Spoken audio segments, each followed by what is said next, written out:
চলে আসলাম আজকে গোপালকে বাল্য সেবা দেওয়া নিয়ে শুরু করতে। তো আজকের বার হলো সানডে, মানে রবিবার।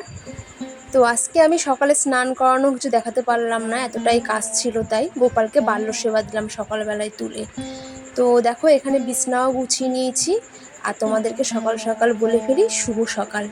তো শুভ সকাল বন্ধুরা, তোমরা যে যেখানে আছো আশা করি ভালো আছো, সুস্থ আছো। দীপার সংসার চ্যানেল থেকে তোমাদেরকে অনেক অনেক স্বাগত, অনেক অনেক ভালোবাসা। তোমরা কিন্তু পুরো ভিডিওটা দেখবে স্কিপ না করে।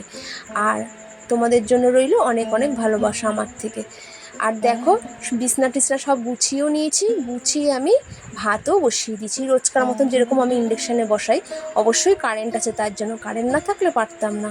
আর দেখো আজকে আমার খুব খিদে পেয়েছিল সকালবেলায়, জানো তো। কালকে রাতে তোমরা তো দেখেছিলে আমি চাউমিন খেয়েছিলাম, কালকে রাতে আর ভাত খাইনি, কিন্তু চাউমিন খেয়েই শুয়ে পড়েছিলাম মেয়ে আর আমি। তাই ভাবলাম একটু জল বিস্কুট নিয়ে নিই। আমি খাই না সকালবেলা, জানো তো, খেতে খেতে সেই 10টার সময় একবারে ভাত খেয়ে নিই।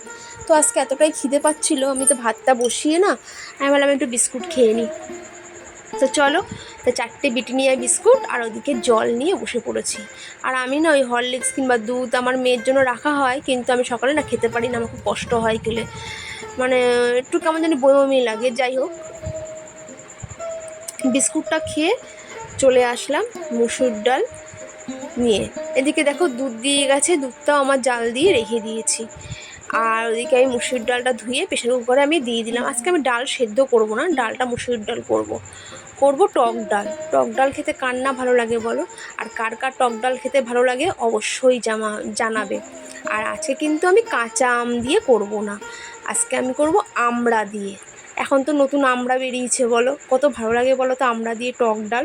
তো চলো, এই আমড়াগুলো কেটে ধুয়ে নিয়েছি, আমড়াগুলো দিয়ে দিই। আর ওদিকে বাজার থেকে বলছে পটল আনবে আর চিংড়ি আনবে। তো চলো, ওটা আনলে ওটা আবার চিংড়ি মাছগুলো খুঁটতে হবে, বাছতে হবে, তাই না বলো, সময় লাগে।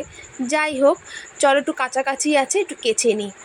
তো দেখো আমার কাঁচা কমপ্লিট। আর আমার সিঁড়িটা দেখেছো তো কীরকম ভয়ঙ্কর সিঁড়ি, খুবই খারাপ সিঁড়ি, এরকম সিঁড়ি তোমরা কোনো দিন দেখোনি। যাই হোক, চলো সিঁড়ি দিয়ে উঠে নিই, উঠে জামা কাপড়গুলো মেলে নিই। অনেকগুলো জামা কাপড়ই কাচা হয়েছে। আর এখন কি বলো তো, ঘামে মানে একবেলা পরলে না ঘামের জামা তো মানে হয়ে যায়, ঘাম ঘাম ভেজা হয়ে যায়, আর পরা যায় না। আর সাধারণত বিশেষত কালকে আমি শনিবার দিনকে মেয়েকে নিয়ে 2 জায়গায় পড়া ছিল শনিবার দিনকে, মানে 4টে থেকে প্রায় 9টা অবধি আমি মেয়েকে আনা নেওয়াই করি। তা ওই এক জামা পরে তো আর বারবার যাতায়াত করা যায় না। এক অঙ্ক ক্লাসে গিয়েছিলাম আগে, তখন 4টের সময় বেরিয়েছিলাম, তখন একবার গেছি, গিয়ে আবার 6টার পরে আবার আঁকার ক্লাসে নিয়ে গিয়েছিলাম। তো তখন এই জামা পরে না দুবার আমি যেতে পারিনি। তার মধ্যে কালকে 4টার সময় বৃষ্টি হয়েছিল, জামাটা কিছুটা ভিজেও গেছিলো আমার, মানে ভালোই মুষলধারা বৃষ্টি হয়েছিল বিকেলবেলায়, কিন্তু গরম কমেনি, গরম কিন্তু রয়ে গেছে। এত বৃষ্টি হয়েছে না, তবুও কিন্তু গরম রয়ে গেছে। যাই হোক, জামাটাতে কেচে দিলাম ওই কুর্তিটা। আর এদিকে মেয়ের কিছু ছিল, ছোটো ছোটো জামা প্যান্ট ছিল, মেয়ে দেখতেই পাচ্ছ, স্কার্ট প্যান্ট ছিল, তো সেগুলোও আমি একটু কেচে দিলাম।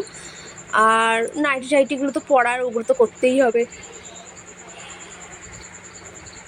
আসলে একটা রাতের নাইটি থাকে, তো রাতে একটা নাইটি পরে শুই, আলাদা নাইটি সেটা থাকে, সেটা বাসি হয় সকালবেলা, সেটা আমার ধুতে লাগে।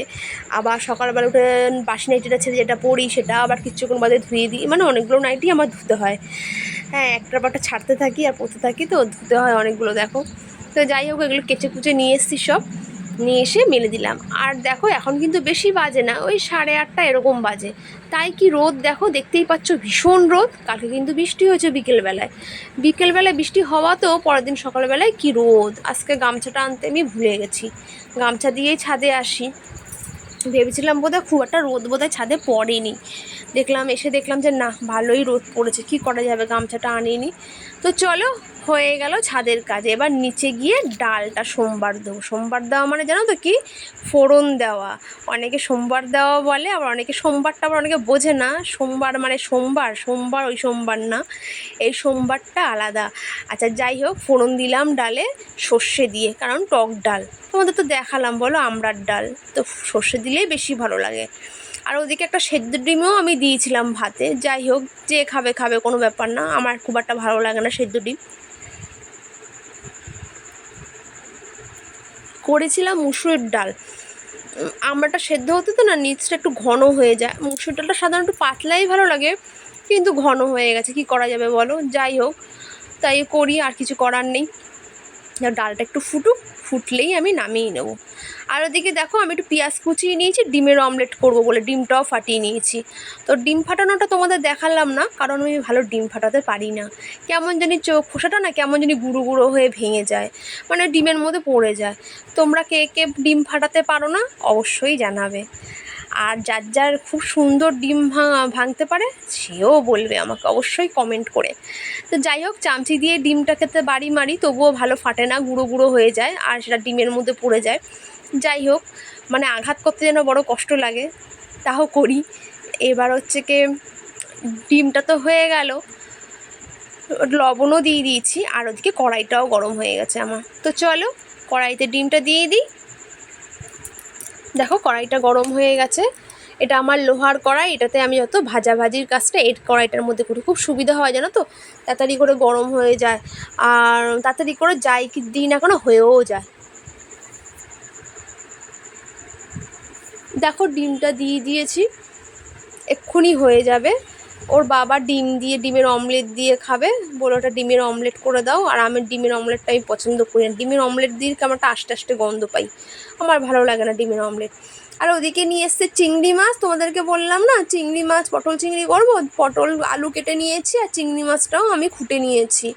200 মতন চিংড়ি মাছ ছিল এখানটায়, খুঁটে দেখো কয়টুক হয়ে গেছে, 100 হয়ে গেছে। তো যাই হোক, পটলটাকে ভেজে নেব, আর ওদিকে লোহার কড়াইতে চিংড়ি মাছটা ভেজে নেব।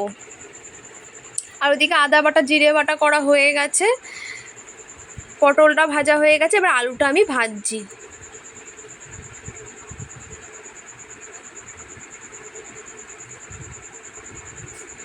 আর এইদিকে না পটলের মধ্যে আমি একটু পেঁয়াজও দেবো, জানো তো, পেঁয়াজ কুচি রেখেছি, মানে পটল চিংড়ি একটু পেঁয়াজ দিলে না ভালো লাগে, টেস্ট হয়। শুধু পেঁয়াজই দেবো, রসুন না। তো দেখো আমার পটল চিংড়িটা রেডি হয়ে গেছে, পটল চিংড়ি হয়ে গেছে। এদিকে আবার মেয়ে বলছে পুজো দেবে, তো মেয়ে বলছে মা একটু ক্যামেরা করবে। আমি বলছি ঠিক আছে দাঁড়া, আমি একটু কাজটা সেরে নিই হাতে, তারপর আমি আসছি। ওদিকে আমার আবার রান্না কিন্তু বাকি আছে, আমার রান্না কিন্তু হয়নি, কারণ এরপর একটু মাংস রান্না করব। তো যাই হোক, দেখো গোপালকে স্নান করাবে, তাই আমি হচ্ছে, মেয়ে বলছে একটু ভিডিও করবে, আমি বলছি হ্যাঁ অবশ্যই করবো, দাঁড়া আসছি।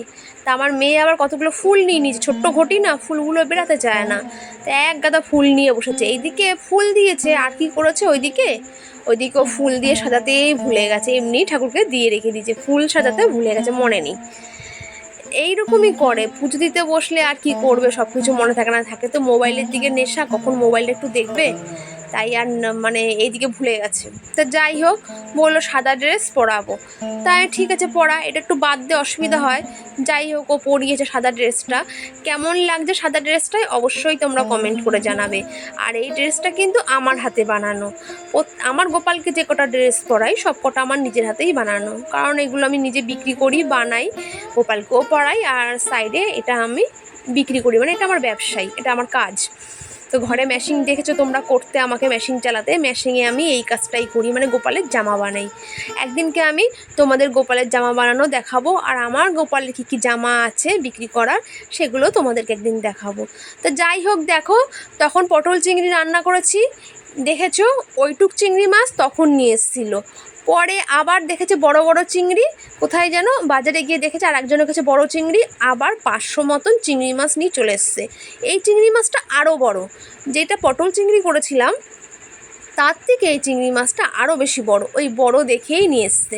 তা বলছে এতটা বড় পেলাম চিংড়িগুলো, তো চলো 500 নিয়ে আসি। তা ভালোই হয়েছে, আমার মেয়ে চিংড়ি মাছটা খুব ভালো খায়, তা চিংড়ি মাছ দিয়ে অনেক কিছু করা যাবে, এক একদিন এক একটা করা যাবে। তো দেখো চিংড়ি মাছগুলো খুঁটছি আমি, আর চিংড়ি মাছগুলো না একটু টাটকা টাইপের ছিল, যেই চিংড়ি মাছগুলো টাটকা থাকে সেগুলো খুঁটতে একটু দেরি হয়, চোকলা চট করে ছাড়ানো যায় না।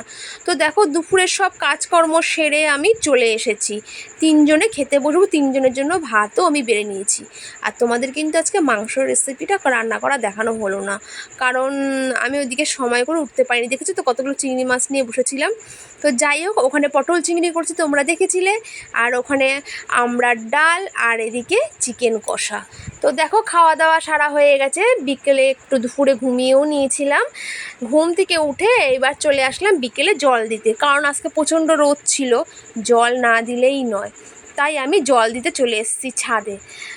আর ভেবেছিলাম কি জল দেবো না, তারপর ছাদে এসে দেখছি কি যে মাটিগুলো শুকনো শুকনো হয়ে গেছে সব, মানে টবের মাটিগুলো শুকনো দেখে আমি ভাবলাম ঠিক আছে তাহলে গামলাটা নিয়ে আসি, জল দেওয়া স্টার্ট করি, কারণ মাটিগুলো সব শুকনো শুকনো, নয়তো কালকে আবার বেশি ফুল ফুটবে না। শুকনো শুকনো থাকলে না ফুলগুলো বড় হয় না, আর মাটিটা একটু ভেজে থাকলে পরের দিন ফুলগুলো বড় হয়।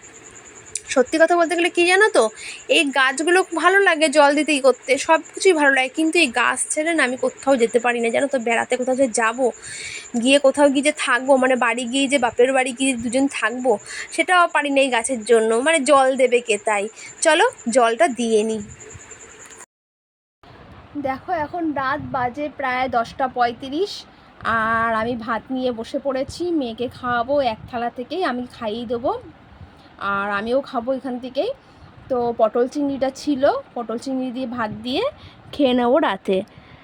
আর হচ্ছে চিকেনটা দুপুরেই হয়ে গেছিলো, চিকেন আর নেই, পটল চিংড়িটা ছিল, তো পটল চিংড়ি দিয়ে রাত্রেবেলায় আমি আর মেয়ে খেয়ে নেবো।